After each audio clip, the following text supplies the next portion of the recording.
Okay, thanks a lot, Sheila, and I'd like to commend you on the work that you've done with this work stream so far. I was asked to speak on clinician engagement especially, and it's a topic that's been near and dear to my heart for basically my entire career. And I suppose one of the key issues is that when we're talking about clinicians, especially doctors, these are people who are highly trained professionals, who have their own ideas on things, who are widely disparate in how they operate and what they do. And there are people these are people you cannot tell what to do. You can't impose things on especially doctors, so you have to work with them. So it's just basically from the outset, you need to engage them. So we've built our own systems in Hong Kong. Some of you know that the entire sort of digital system in Hong Kong has actually been built by our own team over the last 25 years or so. And when you build your own systems, it's actually even more important to engage your users in a meaningful way, because you have so many more degrees of freedom. You have to make so many more decisions about all aspects of the system, and you have many more chances to get it wrong, but also more chances to get it right in a meaningful way. So I'll start to talk about the who and the how. So when I say who, I mean who are the people you need to engage. So the trite answer is, of course, you need to engage everybody, but you can't really. So one of the key people we always talk about is clinician champions, and I'd like to say that there is actually an art there in finding who is going to be your champion. So there are a lot of people who are willing to work with you, especially nowadays. Increasingly, you find people who are willing to work with you. But I would certainly say one thing: there is a class of clinician who you could say they like shiny new things, all right? And that's just the nature. There are people who are like that. But clinicians who look shiny new things are not good champions for you, because they will like anything as long as it's new. And most people are not like that. So this guy invents something great, but he likes it because it's new. Other people may not. So be careful of that sort of person. In fact, I would say the best type of person you can find is someone who actually is very skeptical. Somebody who wants to do something good but doesn't believe that you can actually do it. If you can convert these people, they are going to be your strongest supporters. So a skeptic, I would say, is the best sort of person you can bring on board. The other thing is that as you work with these people, these are ongoing relationships you have to nurture with your clinicians. And you have to keep that relationship going. You have to keep them fresh. If you can't keep them fresh, you have to refresh them and get new people in. Because, like I said, I've been doing this for a long time. So the people I started working with in the 90s are now, my age. So they're getting near their retirement age. And they may actually turn into sort of your old resistor cohort, because they're no longer young. So you may have to try to keep them young or get new young people in. So you have to look on that. Now the other thing I want to talk about is that the importance of health informaticians as an actual workforce. So I'm talking about people who actually work full-time on informatics rather than just sort of from a clinical champion side. And the ones you want really are people who have a significant clinical background.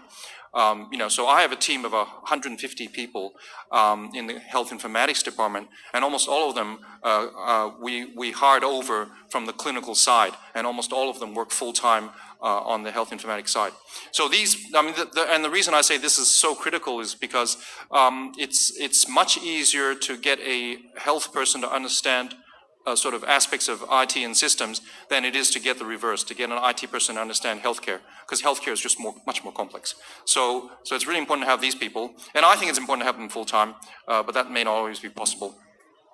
So, of course, your IT people are important, but you want to develop specialists there as well. And the last group of people you certainly can't forget is your executives, your managers, your policymakers, and you have to also engage these people. So when we say how, I'd first of all say that clinical engagement is just part and parcel of the whole thing, and you have to integrate your health IT decision making, health IT governance, integrate that with your corporate governance, with your clinical governance, because as health IT becomes increasingly mission critical, and it's increasingly is transformational. Any decision you make in health IT is a decision on healthcare, and you can't make these decisions in isolation. So it has to be part and parcel of the whole decision-making process.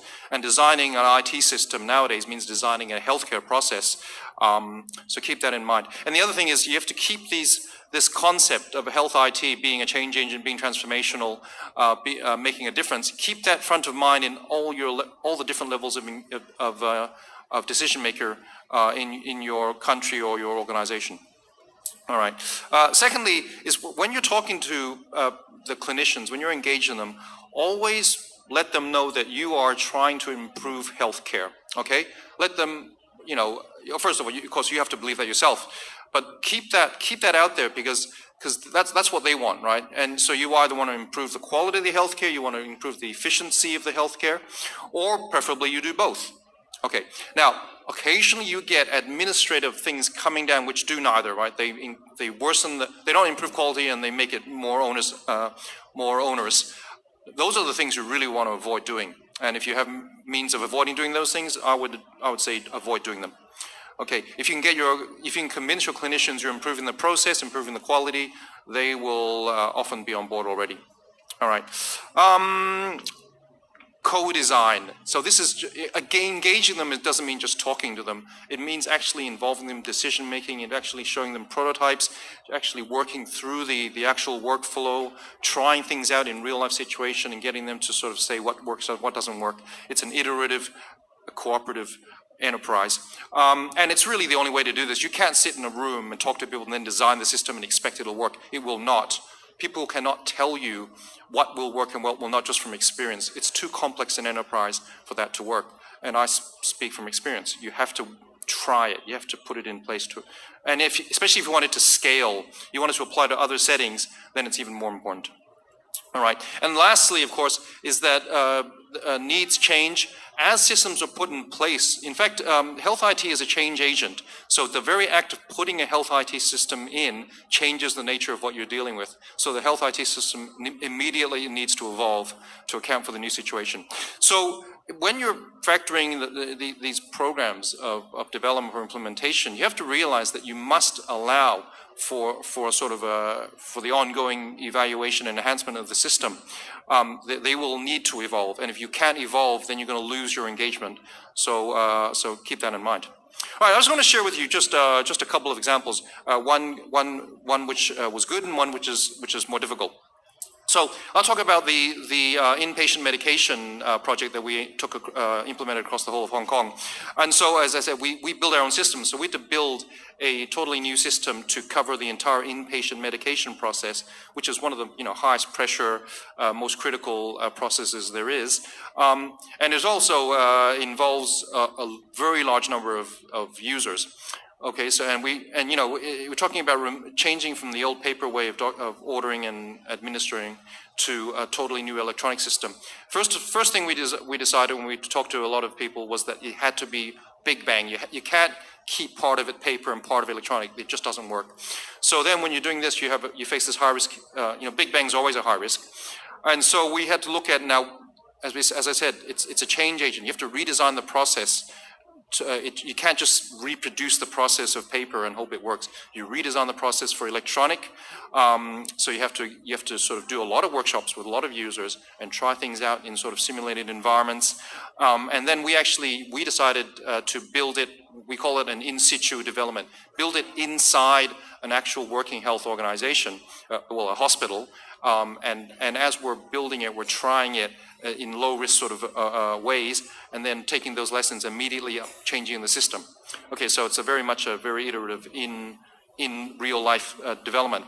And at the same time, you're monitoring, what are the risk areas, what's the change management issues we have to deal with, how should we phase the development. So, I mean, it's an incredibly complex area, and there's still areas that we haven't fully covered. So you have special casing for, for oncology, it's a special case, ICU is a special case, neonatal is a special case, accident emergency is a special case. So these things, sometimes you have to pull out and know the scope of what you're doing initially, make sure people understand that you're not doing covering everything at one go, and then get them on board for that, and then gradually build it up. So this system was very successful. We've now got basically all of Hong Kong on the new system, a paperless inpatient medication system. All the acute hospitals have gone now. We're moving into the lower acuity hospitals as well. So that was a huge project, and the engagement went well there. Now I want to share with you another example where it was more difficult, and that's what we call the EHRSS. And now the within the hospital authority, we've had a shared record since the 90s, but we also have a private sector in Hong Kong, and they are much less computerized. So the government asked us to build a system for the whole of Hong Kong, public and private, for sharing of records, healthcare records, no matter where you sought your care, right? And now, so technically, of course, we have so much experience building systems within the hospital authority, we're able to build a system that would technically do it. But the difficulty here was engaging the private clinicians. And so one of the first things I would say there is that people bring hidden agendas to their discussions. So you bring them on and you're talking about sharing of records and improving healthcare. And we heard earlier an example of a doctor who actually said, no, I don't like it because it'll expose my practices to people. Okay, nobody in Hong Kong is going to say that because you can't say these things. They will think it, and they won't tell you they're thinking it, and they'll come to the meeting and they won't say it, and then they'll object to all sorts of other things. They'll bring up all these spurious reasons why it doesn't work, or they won't tell you at all and just try and sabotage you somewhere down the track. So these are the sorts of things you need to be aware of. You have to sort of think, you have to look between the lines and sort of see where these hidden agendas are. Again, it seems to be worse for the doctors than other people.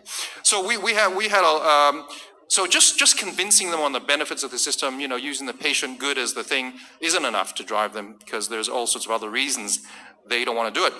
But so then you look for where are the possibilities of success. So we had some success there when we did targeted shared care programs. Those were good because there was some money flowing along with those, and then people were willing to do it. Or at least you can scope it down so that the change is not as big, then you might be able to make it work. Now, what we're looking at here is that clinician engagement, actually, there is limits to what we can achieve there. So now we're moving on to looking at the patient as the driver. So we have to now move on to consumer engagement, so that's hoping that they will be the forcing function, forcing all the doctors to fully embrace the digital era in the private sector as well as the public sector. So that was, to me, was a less successful example, and one that, to be honest, I'm not even sure we can crack just trying it, hitting the doctors like that. We have to work with the patients. So with that, I'll pass it on to our next speaker, who's not listening to me. Siwa.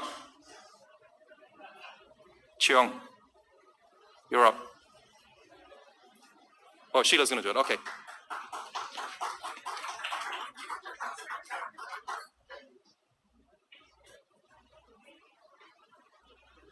All right, I'll just make it short and sweet.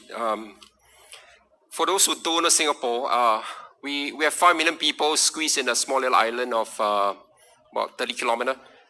East to west, longest part of the island is probably an hour drive. We have 5 million very, very lazy and impatient citizens. And we have been single-party rulership since 1965.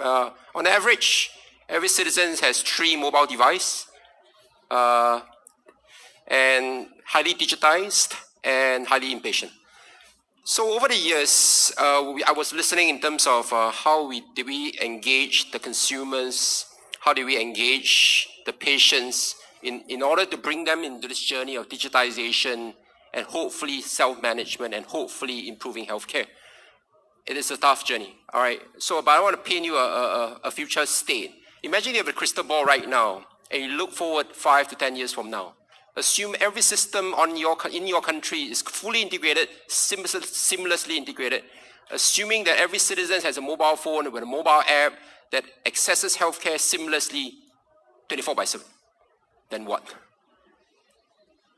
Do you think, I mean, I don't think, I have nightmares just dreaming about that, because I was trying to predict what will be the biggest things that's going to happen that would turn this investment into the biggest disaster in the history of Singapore. Because from a provider perspective, it's going to be an information overload. Could you imagine a patient walked into your door and you look at the patient and say, you know what, look at my patient record in your national health record systems. And by the way, I visited the hospital 3 times in the last 12 months. You figure out what's going to happen to me. And that's the burden that the physicians needs to be dealing with every day. Not to forget that if there's a misjudgment, you miss a piece of information in the NEHR record, you might be sued because for misdiagnosis. So there are compounded impact in terms of the level of digitization that we have done so far. At the same time, from a patient's perspective, one of the key things that we have learned is really stop calling patients patients. Stop calling them consumers. I would prefer to call them clients, our clients. How would you serve your clients better? How did the bank serve the clients? How did the telcos serve their clients? And the second part about I think patients engagement or client engagement is we constantly forget that they are also human beings, and they being human beings either could be influenced or it could be directed to the way you want them to do. And the last thing you want to do is to tell them what to do in terms of their healthcare needs, but not addressing their real needs and their real wants. All right. So in Singapore, we have tried many approaches. We have done consumer engagement, consultation, advocacy, blah, blah, blah, you name it, we've done it, right? And what we felt that really works is the breakthrough that we did about 12 to 24 months ago, where we started to decide to say, you know what, scrape all the portals, all the patient digital apps, scrape all the digital applications to the providers. Let's focus on the moments of needs of every individual in Singapore. So what are their moments of needs? When you have your firstborn baby, that's your moments of needs. When you are bearing a child, your first child, that's the moments of need. When you are dealing with end of life of your loved one, when you're dealing with the bereavement of a loved one, that's the moments of needs. It is a combination of both healthcare, social care, elements of social economics, and various multiple government agencies coming together to address that need. And that breakthrough came about 24 months ago when we decided to start to re-architect, restructure the way we provide services to our citizens based on the moments of needs. And each one of them, we just tackle to address their needs, to turn to the patients and the providers and the clinicians and say, now how do we change the way we service our clients, not customers, not consumers, not patients? How do we serve our clients better?